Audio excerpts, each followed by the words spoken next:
117 years ago today, two brothers stood on a hill on a chilly morning in Kitty Hawk, North Carolina. Wilbur and Orville Wright surveyed the scene below as they prepared their prototype, the Wright Flyer, and changed the world of flight forever. The launching rail was set. The prototype was repaired from a failed test a few days prior.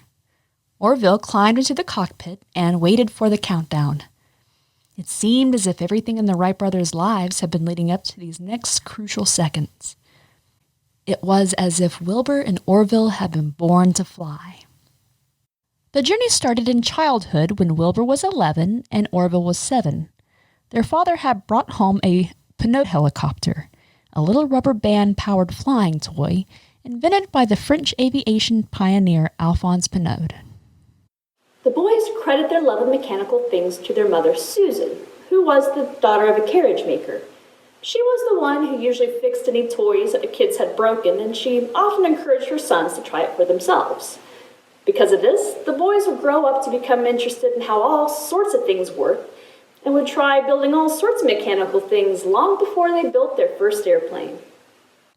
As children, they would often help their father edit his evangelical journal, The Religious Telescope. As teens, the brothers issued their own journal, the West Side News. Wilbur wrote the content while Orville took charge of the printing press. Orville would use the same press to help print a paper for his friend and fellow classmate, the poet Paul Laurence Dunbar. In 1890, Dunbar was the only African-American student in a time when many schools, primarily across the South, were still segregated. Dunbar wrote and published the Tattler, the very first African-American paper, in Dayton, Ohio, while Orville printed the paper through his press. The Wright brothers would keep printing for another couple of years before another device captured their interest. The bicycle was just beginning to become popular on the market. Cars did exist at this time, but they were very rare and could only be afforded by very wealthy people. Horses were still the most popular means of getting around, but horses needed a lot of care and feeding and a lot of space to be kept in. So, the bicycle became a small, easy-to-afford means of getting around. It wasn't soon before the Wright brothers got caught up in the bicycle craze. They opened the Wright Cycle Exchange in 1892, where they sold and rented popular models and sold parts. Like the Pinot helicopter of their childhood, the brothers soon became interested in making their own models, and just a few years after opening their shop, they created and sold their Van Cleves and St. Clair model bicycles. The shop would later become the site where the brothers first began to experiment with building an aircraft. Near the end of the 1890s, Wilbur Wright developed a fascination with experiments in flight. He read extensively about glider tests being conducted by Octave Chanute, a French immigrant, and he was especially interested in the work of Otto Lilienthal, a German aviator who had conducted over 2,000 successful flights on his model gliders. Unfortunately, Lilienthal died in a crash during one of these experimental flights. Wilbur was captivated by what had gone wrong, and he found himself wondering what could have made the flight a success. He wanted to learn more about flying, so he started collecting as much information about aviation as possible. He reached out to the Smithsonian to request any research papers they had on the subject, but little did he know then that the Smithsonian would one day house his and his brother's first successful flying machine. As the brothers studied these countless experiments done by the aviators before them, they discovered that there were going to be 3 problems they would have to solve before they could create a successful aircraft. First, the engine would have to be powerful enough to move the craft forward. Secondly, the craft would have to have a wingspan large enough to lift it off the ground. And thirdly, the pilot would have to have the ability to steer the aircraft while they were in the air. The third problem was the hardest to solve. Wilbur even wrote, "The problem of balance and control is the problem of flight itself." They understood how control worked on a moving bicycle with a rider steering with handlebars, but they could not figure out how to apply the same concept to flight. The answer revealed itself one night in the bicycle shop as Wilbur was folding up one of the narrow cardboard boxes the bicycle inner tubes were delivered in. He had twisted it at the center and noticed how the ends of the box flattened out. He realized that a pair of wings could be made the same way. Propellers twisted in opposite directions could control the plane. The brothers built their own wind turbine in the back of the bicycle shop to test out their wings, and they also perfected their first engine.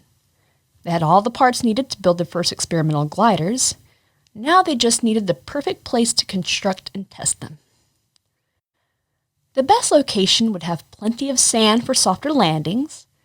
It would have to have a constant steady wind for flying, and it would have to be far enough out of public view. The Wright brothers did not want anyone to know their experiments until they had a successful flight. Kitty Hawk, North Carolina, turned out to be the best place to try out their experiments. It would be the first time the brothers had left Ohio since they were children. When they arrived, they were greeted by the local postmaster who had helped them set up their location and set up camp. They built a shed to house the plane while they stayed in a tent. For the next 3 winters, the brothers would travel to Kitty Hawk to build and test gliders in the hopes that they would create a model that could be made into an airplane. In the winter of 1902, Orville Wright would set a new world record for the longest glider flight. It flew 622 feet in just 26 seconds. They were getting closer. The next winter, they finally added an electrical motor and a propeller, turning their glider into an airplane. They almost missed their shot at making the first successful airplane, however. On December 8th, 1903, Samuel Langley attempted to fly his Aerodome over Washington, D.C., but the aircraft crashed as soon as it left the launch site. As it came time to test their first prototype, Wilbur wondered, "I wonder what our luck will be." He would soon find out just 6 days later. On December 14th, the brothers stood atop a massive sand dune waiting to see if the Wright Flyer, the result of over 3 years of research and testing, was going to fly. But first, the brothers had to decide who would be lucky enough to be the very first to sit in the cockpit. So, with a simple coin flip, it was decided that Wilbur would be the first one behind the controls. Unfortunately, he only managed to get a few feet into the air before the plane crashed down and needed to be repaired. They spent 3 days on repairs, and on December 17th, Orville took the controls. The plane did not have wheels, so they built a metal ramp going down the hill. The crew of helpers pushed the craft down the ramp while Wilbur ran to one side to steady a wing. The plane lifted up. 12 seconds and 120 feet later, Orville made his landing in the history books as the first person to ever successfully fly an airplane. They did not stop there, however. The brothers spent the rest of the day flying. Wilbur eventually broke the record for the day with a flight of 852 feet flown in just 59 seconds. Orville would never get a chance to best his brother. As Wilbur was being congratulated, a strong wind sent the Wright Flyer tumbling across the sand, leaving it too destroyed to be flown again. The plane was gone, but the journey had just begun. The Wrights would keep building, making better, faster, bigger models that would be eventually used by the U.S. military and traveling all around the world to talk about their discoveries and experiences. Even today's planes are made of parts that the Wright brothers had originally dreamed up. The remains of the Wright Flyer sit in the Smithsonian. The Smithsonian even gave special permission to astronaut Neil Armstrong, also from Ohio, to take 2 pieces of the Wright Flyer during man's first flight to the moon in 1969. The legacy of the Wright brothers lives on in every flight. Do you think the Wright brothers could have imagined just how much we fly today? Atlanta's own Hartsfield-Jackson is now one of the world's busiest airports, sending passengers out across 51 different countries and flying more than 250,000 people on an average day. The world of flight was forever changed because 2 brothers were relentlessly curious enough to see if they could fly.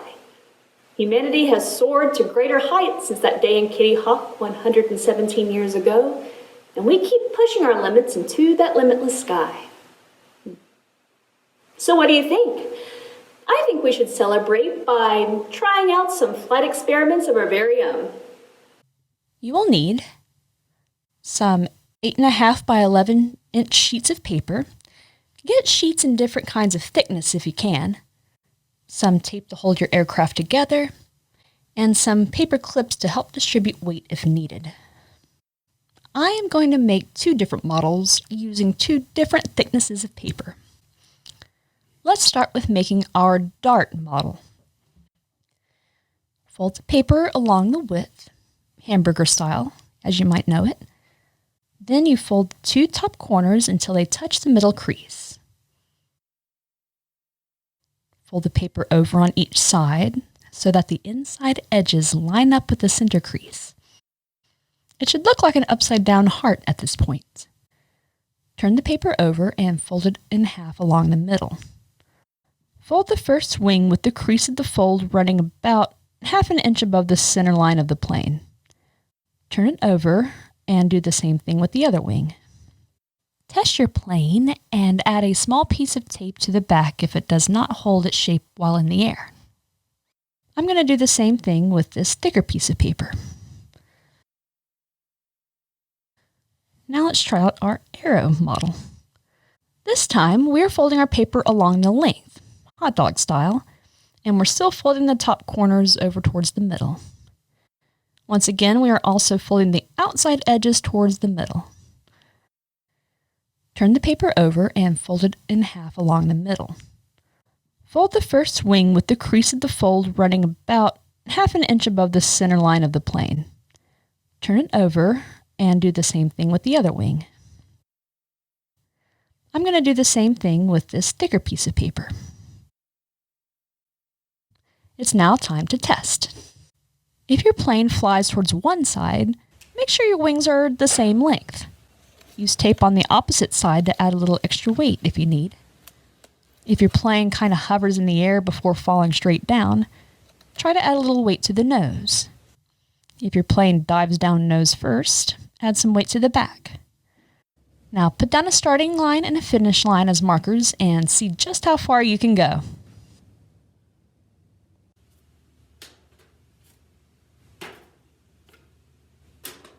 So how did your experiment go?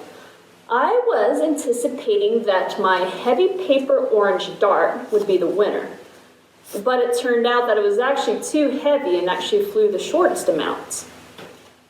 My winner was the pink light paper arrow. Before, I had thought that the paper would be too light. I thought it wouldn't get very far at all, but with this particular fold, it brought enough weight towards the middle of the body that it flew very far indeed. So, what were your results? Tell us now in the comments below. And thank you for watching.